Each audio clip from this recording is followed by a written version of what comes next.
ముగ్గురు ఫ్రెండ్స్ సముద్రపు ఒడ్డున కూర్చొని మాట్లాడుకుంటున్నారట. ముగ్గురు విశ్వాసులే సముద్రపు ఒడ్డున కూర్చొని మాట్లాడుకుంటున్నారట. వాళ్ళలో ఒకడన్నాడు, సముద్రం వైపు చూపిస్తూ, ఓడ మునిగి కోల్పోయిన తన ఫ్యామిలీని గుర్తు చేసుకొని నిట్టూర్పు విడుస్తున్నాడట. ఈ సముద్రంలో నా ఫ్యామిలీ లాస్ అయ్యాను నేను అని, కోల్పోయాను అని. మరొకడు తాను కోల్పోయినటువంటి, తనెంతో ప్రేమించినటువంటి ప్రియురాలు తనను పెళ్లి చేసుకోకుండా ఇంకొక వ్యక్తిని పెళ్లి చేసుకుంటే ఆమె లాస్ అయి తన జీవితంలో చాలా సమస్తం అనుకున్న వ్యక్తిని కోల్పోయానని వాడి ఫీలింగ్ వాడు చెప్తున్నాడట. తర్వాత విశ్వాస అయ్యాడులే. తాము కోల్పోయినవేంటి అని మాట్లాడుకుంటున్నారు. ఇంకొకడు తను ఎంతో సంపాదించి, కష్టపడి సంపాదించిన తన ఆస్తి అంతస్తు కోల్పోయిన వాటి గురించి మాట్లాడుకుంటున్నాడట. ఇలా వాళ్ళ సంభాషణ సాగుతూ ఉంది, నడుస్తూ ఉంది. ఈలోపు వాళ్ళ పక్కగా ఒక బాటసారి, ఒక వ్యక్తి వెళ్తూ ఉన్నాడు. వాళ్ళ ముగ్గురు కోల్పోయినవి విని అతను అన్నాడట, నేను మీ ముగ్గురి కంటే ఎక్కువ విలువైంది కోల్పోయాను, దాని విషయంలో నేను చాలా బాధపడుతున్నానట. ఏమిటదని వాళ్ళు అన్నారు. అప్పుడు అతను చెప్పాడు, నా విశ్వాసాన్ని కోల్పోయాను నేను అని. అప్పుడు వాళ్ళు ముగ్గురు అన్నారట, అట్లయితే మా అందరికంటే ఎక్కువ నష్టపోయింది నువ్వే అన్నారట. మా అందరికంటే ఎక్కువ నష్టపోయింది నువ్వే. ప్రైజ్ ది లార్డ్, హల్లెలూయా. ఎందుకు చెప్పండి? ఫ్యామిలీని కోల్పోయిన వాడు మనుషుల్ని కోల్పోయాడు. ప్రేయస్ని కోల్పోయిన వాడు మనిషినే కోల్పోయాడు. డబ్బు, ఆస్తులు, అంతస్తులు కోల్పోయిన వాడు భౌతికమైన వాటిని, నిర్జీవమైన వాటిని కోల్పోయాడు. కానీ విశ్వాసాన్ని కోల్పోయిన వాడు దేవుణ్ణే కోల్పోయాడు. ఎంత డేంజర్ చూడండి. విశ్వాసాన్ని కోల్పోయిన వాడు ఏం కోల్పోయాడు? దేవుణ్ణే కోల్పోయాడు. దేవుణ్ణే కోల్పోయాడు. కాబట్టి వాళ్ళు అన్నారు, ఓహో, మేము కోల్పోయిన వాటితో పోల్చుకుంటే నువ్వు చాలా ఎక్కువ కోల్పోయావు. ఎక్కువ అని చెప్పలేము, కానీ నువ్వు మొత్తంగా కోల్పోయావు, నీ జీవితాన్ని కోల్పోయావు అన్నారట. ఒక్క విశ్వాసం కోల్పోయాను అన్నందుకు. ఎందుకు చెప్పండి? విశ్వాసం అంత ప్రాముఖ్యమైంది. మన జీవితాన్ని మనం కోల్పోవచ్చు, డబ్బు కోల్పోవచ్చు, ఐశ్వర్యాన్ని కోల్పోవచ్చు, పేరు ప్రఖ్యాతులు కోల్పోవచ్చు, మన బంధాలు, అనుబంధాలు తెగిపోవచ్చు, కడుపును పుట్టిన వారిని లేదా కన్నవారిని, కట్టుకున్న వారిని, మనల్ని కన్నవారిని మనం కోల్పోయి ఉండొచ్చు.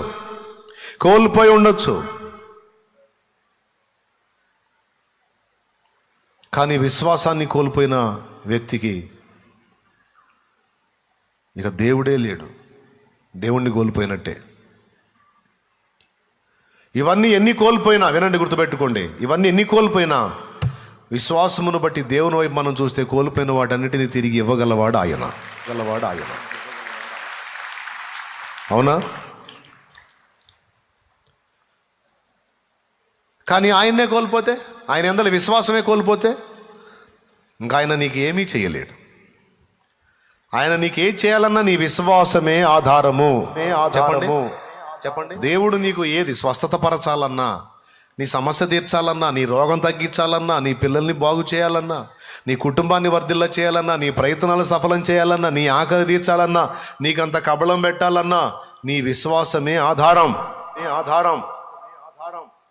నీ ఎడల దేవుని కార్యాలకు నీ విశ్వాసమే ఆధారం. ఆ విశ్వాసాన్ని నువ్వు దేవుని యొద్ద కోల్పోతే, మరి దేవుడు అన్నీ కలిగి ఉన్నవాడైనప్పటికీ నీకు ఇవ్వడానికి నీ దగ్గర పాత్ర లేదు.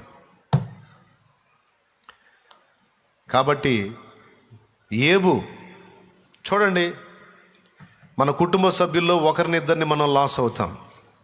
కానీ ఏబు తన 10 మంది పిల్లల్ని ఒక్క దినమందే కోల్పోయాడు. ఎంతమందిని? 10 మంది పిల్లలు. 10 మంది పిల్లల్ని ఒక్క దినమందే కోల్పోయాడు. ఆస్తిపాస్తుల్ని, దాసదాసి జనాంగాన్ని, ఆఖరికి కట్టుకున్న భార్య ప్రేమను కూడా కోల్పోయాడు. తన దేహంలో ఆరోగ్యాన్ని కోల్పోయాడు. ఒక రకంగా చెప్పాలంటే రోజుల వ్యవధిలోనే సమస్తము కోల్పోయి శూన్యంగా మారిపోయాడు. కానీ ఏబు గొప్పతనం తెలుసా? అన్నీ పోగొట్టుకున్న దేవుని యందలి విశ్వాసాన్ని మాత్రం పోగొట్టుకున్నా. ఏబు భార్య ఏమంది? అన్నీ కోల్పోయినా నీవు ఇంకా దేవుని వదలకుందువా? అది మాట అక్కడ చూడు. ఏబు గ్రంథము 2వ అధ్యాయం 9వ వచనం చదువు. అతని భార్య వచ్చి, నీవు ఇంకనూ యథార్థతను వదలకయుందువా? దేవుని దూషించి మరణము కమ్మనెను. చూసావా? ఇంకా దేవుణ్ణి నమ్ముకోవటం మానవా? దేవుని యందలి విశ్వాసం మానవా? చూడండి, భార్య, తనెంతో ప్రేమించిన భార్య, తననెంతో గౌరవించిన భార్య ఏమంటుంది తెలుసా? చావమంటుంది. దేవుణ్ణి వదలమంటుంది. దేవుని యందలి దేవుని వదలటం అంటే ఏంటో తెలుసా? దేవుని నమ్మటం మానుకో. దేవుని యందలి విశ్వాసం వదిలేయ్. ఏం మిగిలింది నీకు? 10 మంది పిల్లలు ఒక్కరోజే చచ్చిపోయారు. సిగ్గు లేదా నీకు? అది కూడా దారుణమైన మరణం. మిద్దెగూలి బాడీలు కూడా అర్థం కానంతగా చితికిపోయి చచ్చిపోయారు. ఇంకా దేవుడు అంటున్నావా? దేవుడు దాసదాసి జనాంగం, ఎడ్లు, గొర్రెలు, పశువులు, ఒంటెలు మొత్తం పోయినాయి. పొలాలు, స్థలాలు అన్నీ పోయినాయి. మనశ్శాంతి కరువు అయిపోయింది. ఎన్నిగాక మళ్ళా దరిద్రపు రోగం ఒకటి, నీకు ఆరోగ్యం పోయింది. జబ్బు పాలైపోయి గజ్జిపుళ్ళు ఒళ్ళంతా పట్టి చిల్లపెంకుతో గీక్కుంటా కూడా ఇంకా సిగ్గు లేకుండా దేవుణ్ణి వదలకుంటావా? ఇంకా దేవుడట, దేవుని యందలి విశ్వాసం అట, భక్తి అట, ఆయన ఏదో ఉన్నాడట, ఈయనేదో నమ్ముతాడట, ఆయన ఏదో చేస్తాడట, ఇతడేదో పొందుతాడట. ఇంకా లేదు అవకాశం. దేవుణ్ణి తిట్టు చావు. సూపర్ మాట అన్నాడు ఏబు. మూర్ఖురాలు మాట్లాడినట్లు నీవు మాట్లాడుచున్నావు. మనము దేవుని వలన మేలు అనుభవించు. మరి ఇన్నాళ్ళు దేవుడిచ్చిన అని పొందుకున్నావుగా, ఇన్నాళ్ళు దేవుడిచ్చింది అని అనుభవించావుగా. కడుపును పుట్టిన 10 మంది పిల్లలు పోయారు అంటున్నావు. పిల్లల్ని ఇచ్చినోడేవుడే? భార్యామణే ఎవరమ్మా? బంగారం. పిల్లల్ని 10 మంది పిల్లల్ని ఇచ్చినోడు ఎవరమ్మా? వస్తువులు ఎవరి అమ్మా? ఒంటెలు ఎవరి అమ్మా? పొలాలు ఎవరి అమ్మా? స్థలాలు ఎవరి అమ్మా? ఆస్తులు ఎవరి అమ్మా? ఈ దేహం ఇచ్చిన వాడెవరమ్మా? ఇందులో ఆరోగ్యం ఇచ్చిన వాడెవరమ్మా? సమస్తం ఇచ్చిన వాడు ఆయన. నా పిల్లలు ఆయన పిల్లలే. నా దేహము ఆయనదే. నాకు నువ్వు వచ్చావు, నిన్నిచ్చింది కూడా ఆయనే. నా ఒంటెలు ఆయన ఇచ్చినవే, ఎడ్లు ఆయన ఇచ్చినవే, గొర్రె మందలు ఆయన ఇచ్చినవే, దాసి జనాంగం ఆయన ఇచ్చిందే, మంచి ఆరోగ్యం ఆయన ఇచ్చింది. ఆయన ఇచ్చాడు. ఆనందంగా అనిపించావు, భజన చేసుకుంటా, దేవుడికి స్తోత్రం, దేవుడి దయ అనుకుంటా అనిపించావు. మరి కొద్దిగా ఆయన వాటిని తప్పిస్తే బుద్ధి బయటేస్తున్నావుగా. నీ మూర్ఖ బుద్ధి బయటపడిపోయిందిగా. నీ రంగు, నీ నమ్మకత్వం, నీ నిజాయితీ, నీ విశ్వాస్యత బయటపడిపోయిందిగా. మూర్ఖురాలా. నువ్వు పోయినా పర్వాలా, అందరూ పోయారు, నువ్వు ఒకదాన్ని ఉన్నావు అనుకున్నా, నువ్వు పోయినా పర్వాలా, నాకు ఆయన చాలు.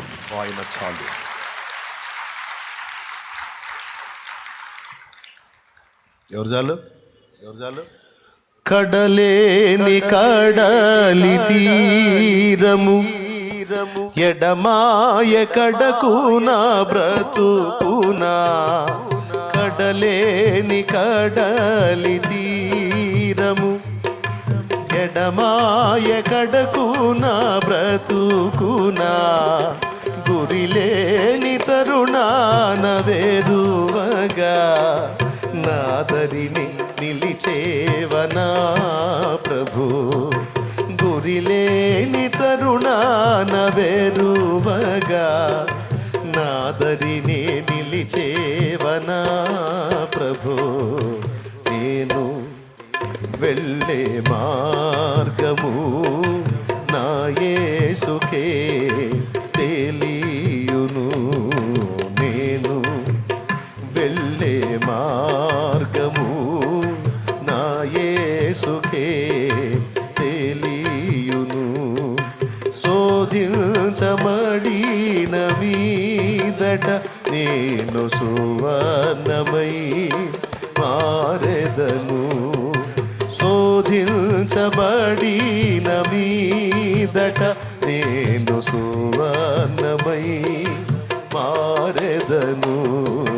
హల్లెలూయా హల్లెలూయా హల్లెలూయా ఆమేన్. హల్లెలూయా హల్లెలూయా హల్లెలూయా ఆమేన్. దేవునికి మహిమ. ఈ మాట అంది ఆయనే. ఏ మాట అంది ఆయనే. శోధింపబడిన మీదట నేను సువర్ణముగా మారతాను. నేను వెళ్ళే మార్గము నా ప్రభువుకి నా దేవునికే తెలియను. ఈ మాటలు పలికింది యోబు. బా, అది కదా విశ్వాసం. నువ్వు కూడా నన్ను వదిలిపెట్టిపోయినా పో, పిచ్చి మొహం, ఆయనతోనే తేల్చుకుంటా. ఆయన ఉన్నాడు, ఆయన ఉన్నవాడు, నన్ను చూస్తున్నాడు, నా బాధలు చూస్తున్నాడు, నా మాటలు వింటున్నాడు. ఆయనే నాకు న్యాయం తీరుస్తాడు. నేను ఆయనతో మాట్లాడుకుంటాను. అవకాశవాదిలాగా ఉండను నేను. అందితే జుట్టు అందకపోతే కాళ్ళు అన్నట్లుగా అవకాశవాదిలాగా ఉండను నేను. ఆయన ఏంటో నాకు తెలుసు. నేను ఇన్నాళ్ళు ఆయనతో నడిచాను. ఆయనే చూస్తాడు. నా విశ్వాసం మాత్రం కోల్పోను నేను. సైతాన్ మాటలు మాట్లాడుతున్నాను. నోటి మాటలతో కూడా దేవుణ్ణి దూషించలేదట. ఎంత అద్భుతమైన విషయం అండి.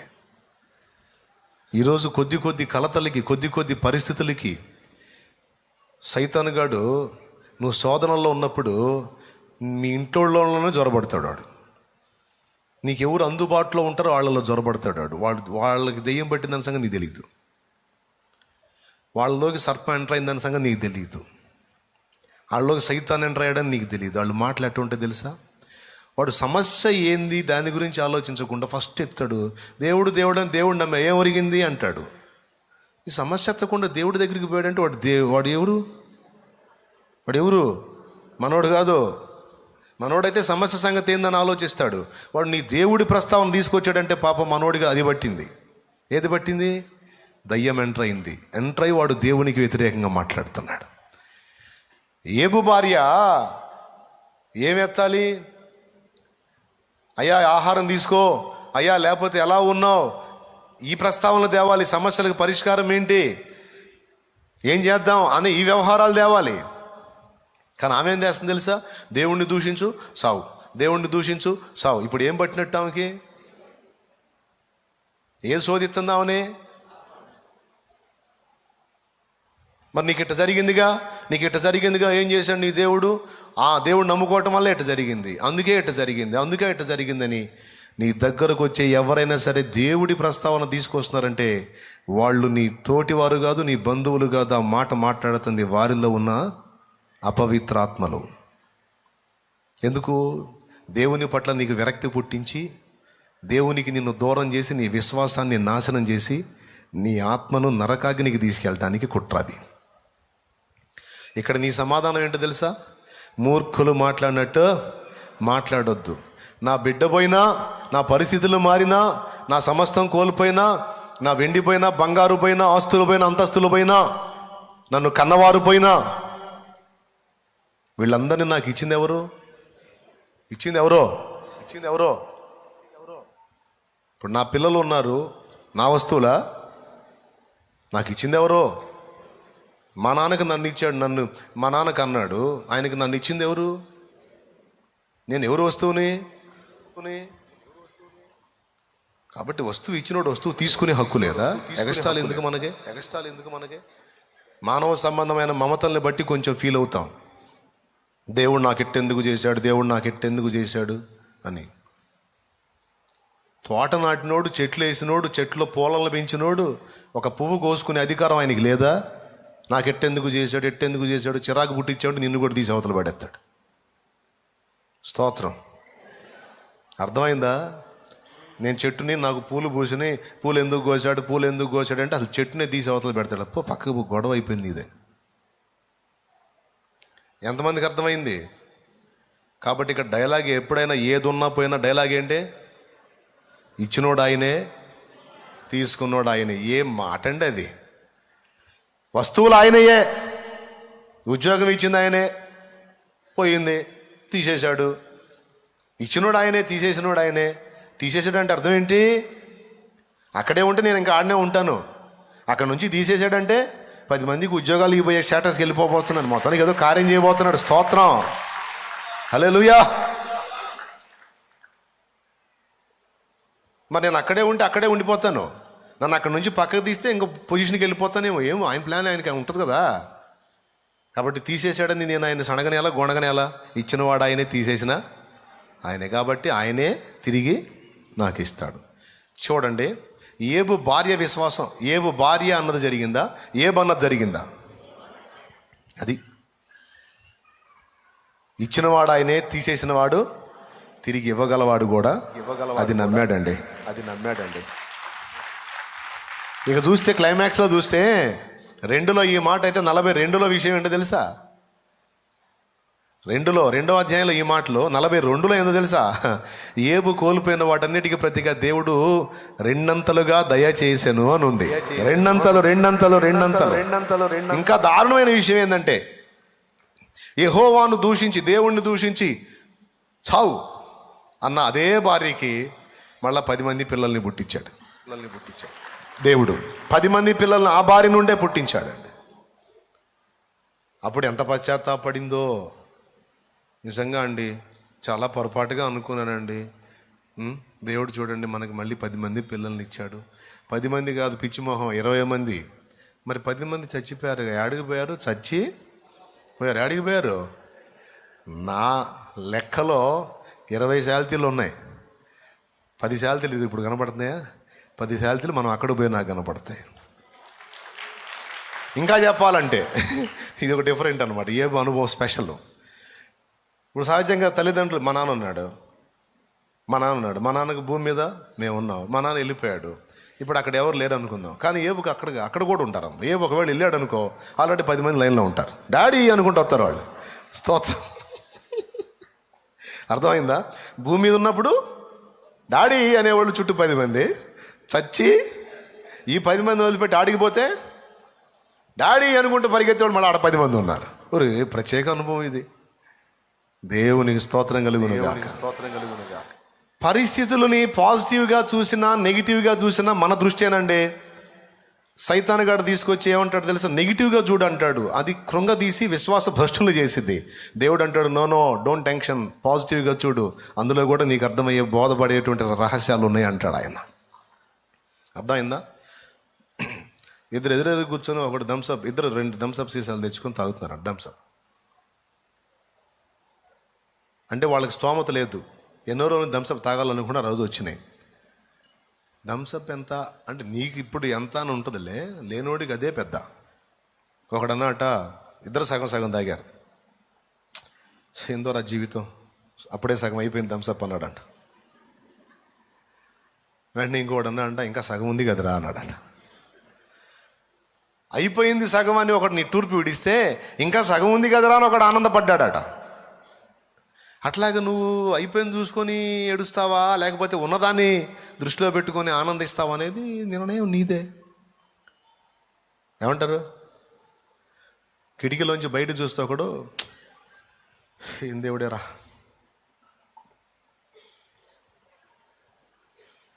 ఈ రోడ్డు చూడు, బురద, అదంతా బురద, ఏందో లేరా అని ఒకడు బాధపడితే, ఒకడు అదే కిటికీలోంచి బయట చూస్తా, ఒరే రోడ్డు మీద బురద, రోడ్డు పక్కన చెత్త చూస్తున్నావు నువ్వు, ఆయన సృష్టించిన అందమైన ప్రకృతి నేను చూస్తున్నాను రా,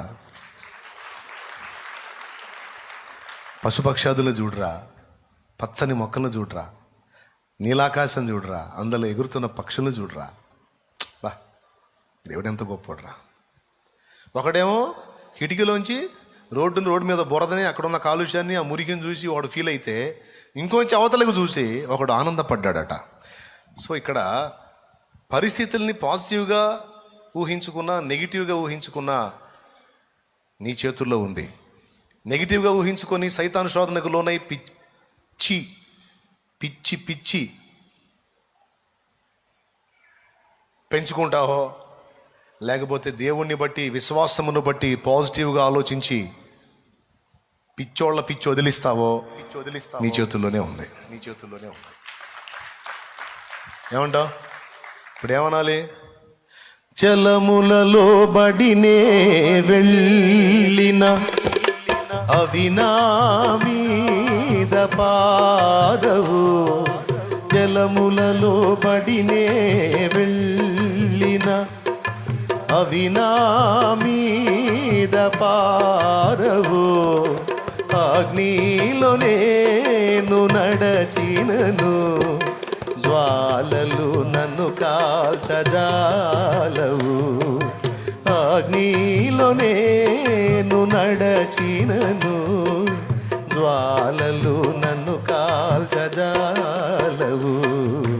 హల్లెలూయా హల్లెలూయా హల్లెలూయా ఆమేన్ ఆమేన్. హల్లెలూయా హల్లెలూయా హల్లెలూయా ఆమేన్. దేవునికి మహిమ. విశ్వాసం కోల్పోయిన వాడికి లైఫ్ పోయినట్టే. ఇక్కడ లైఫ్ కాదు, అక్కడ టోటల్ లైఫ్ అంతా క్లోజ్. చెప్పాలి ఏమన్నా తెలుసా? నన్నైనా నా పిల్లలనైనా నాశనం చేసేవాడు ఎవ్వడు లేడు. ఒకవేళ ఈ భూమి మీద నుంచి తీస్తారేమో, ఈ భూమి మీద నుంచి తీస్తారేమో, కానీ వారి ఆత్మలు నిత్యత్వంలో నా తండ్రి సన్నిధిలో, నా తండ్రి పాదాల చెంత మొత్తం అందరూ భద్రంగా ఉంటారు. ఎవరు లేకుండా చేసేది? నన్ను లేకుండా చేసేవాడెవడు? నా సంతతిని లేకుండా చేసేవాడెవడు? స్థానాలు మార్చగలరేమో కానీ శాశ్వతంగా నాశనం చేసే దమ్ము ఎవ్వడికి లేదు. Praise the lord. కాకపోతే కొద్దిగా ఎడబాటు తప్పకుండా పోయి కలుసుకుంటాం. శరీరాలను నశింపజేస్తారేమో, ఆత్మలను నాశనం చేయలేరు. ఆత్మలకు మళ్ళా మహిమ శరీరాలు ఇచ్చి నిలబెడతాడు నా తండ్రి.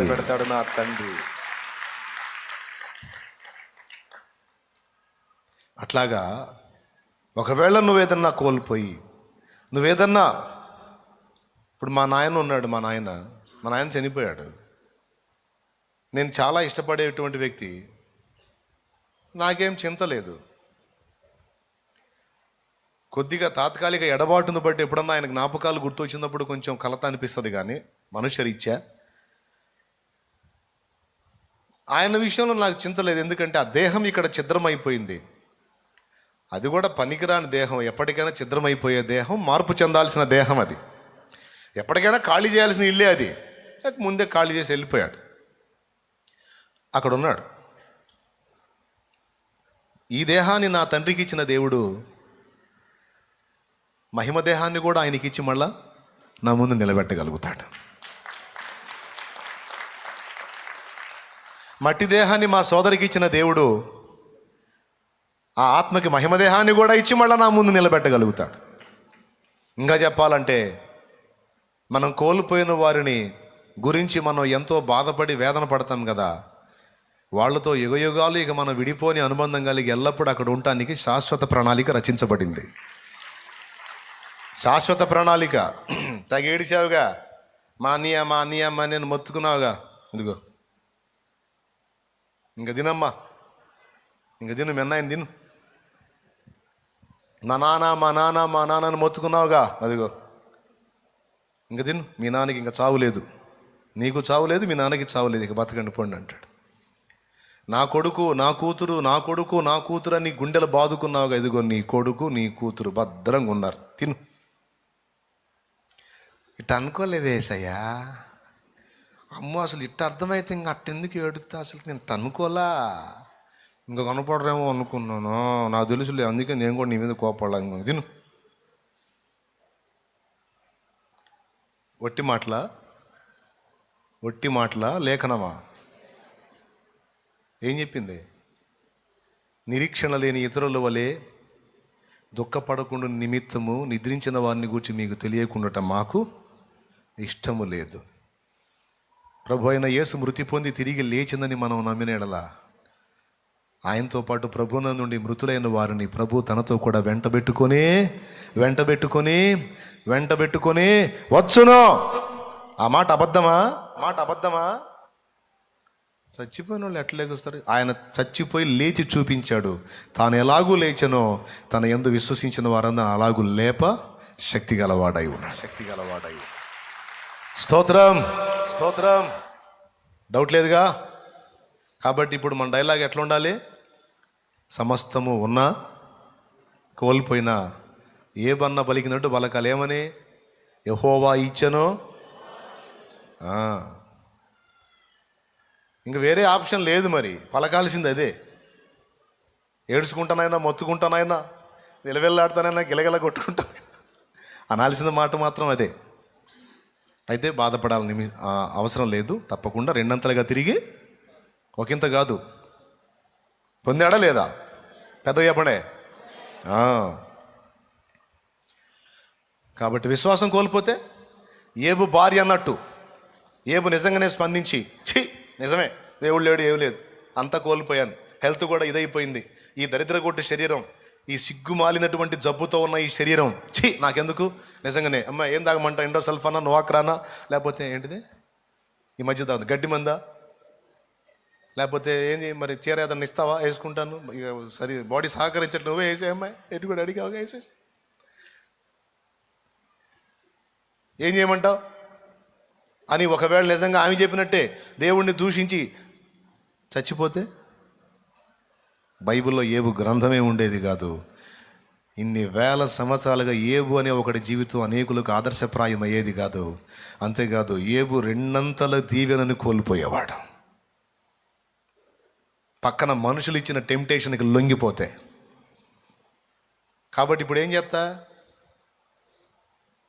ఏబు భార్యలా స్పందిస్తావా, ఏబులా స్పందిస్తావా? నువ్వైనా నేనైనా పరిస్థితులు ఏవైనా తప్పదు.